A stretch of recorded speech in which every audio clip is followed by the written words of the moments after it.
හරි මගේ make room එකට කටිය සාදරයෙන් පිළිගන්නවා.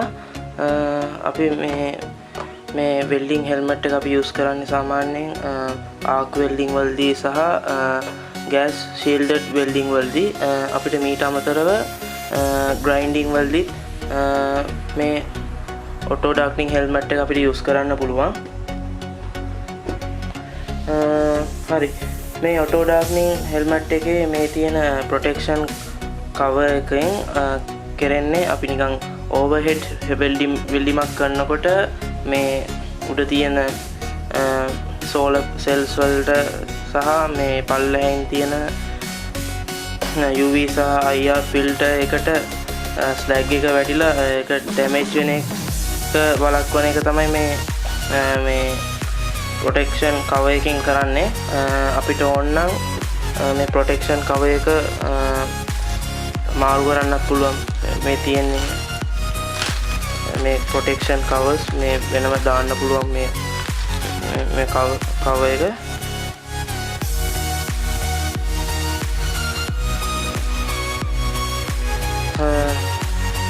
හරි මේ උඩ තියෙන මේ සෝලර් සෙල්ස් වලින් කරන්නේ අපි ආක් වෙල්ඩින් එකේදී මේ ආක් එකෙන් මේ සෝලර් සෙල්ස් charge වෙලා ඒ කියන්නේ ඇතුලේ තියෙන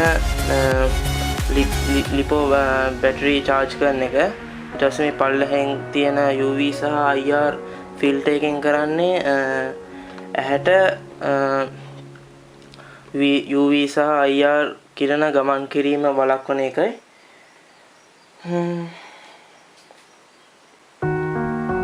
හරි අපි දැන් ආක් වෙල්ඩින් එකක් කරනකොට මේ ඔටෝ ඩාර්කනින් හෙල්මට් එක ක්‍රියා කරන්නේ කොහොමද කියලා බලමු.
ඔටෝ ඩාර්කනින් හෙල්මට් එකෙන් ඇස් වලට ආරක්ෂිතව බලා ගන්න අපිට මේ මෙන්න මේ වම් පැත්තේ තියෙන මේ සෙන්සිටිවිටි ඇඩ්ජස්ට්මන්ට් නොබ් එක හා මේ දකුණු පැත්තේ තියෙන ඩිලේ ටයිම් ඇඩ්ජස්ට්මන්ට් නොබ් එක ඇඩ්ජස්ට් කරන්න වෙනවා.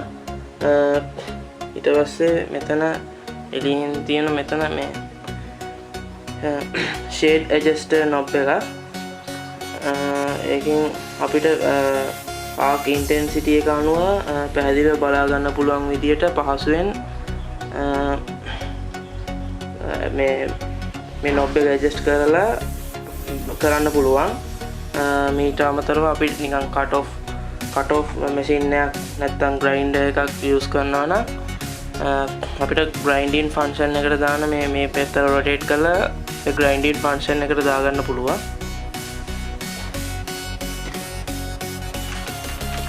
සාමාන්‍යයෙන් වෙල්ඩින් හෙල්මට් එකක් නැත්නම් වෙල්ඩින් ගොගල්ස් එකක් ගත්තාම ඒවල ඩින් වැලියු එක අපිට බලන්න වෙනවා. ඕනම වෙල්ඩින් හෙල්මට් එක හා ගොගල් එකක් ගත්තාම ඒකේ ඩින් වැලියු එක 5-13 අතර තමයි තියෙන්නේ. මේ වෙල්ඩින් හෙල්මට් එකේ ඒ රේන්ජ් එකේ තමයි ඩින් එක තියෙන්නේ. මේ යූසර් මැනුවල් එකේ ඒක පැහැදිලිව සඳහන් කරලා තියෙනවා. ඉතින් වැලියු 5-13 අතර තමයි ඩාර්ක් ස්ටේජ් කියන එකේදී ඩින් වැලියු එක.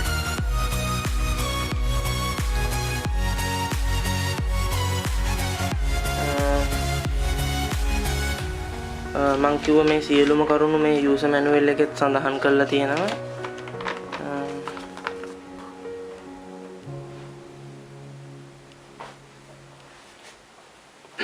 එහෙනම් මගේ next video එකෙන් ආපහු හමු වෙමු.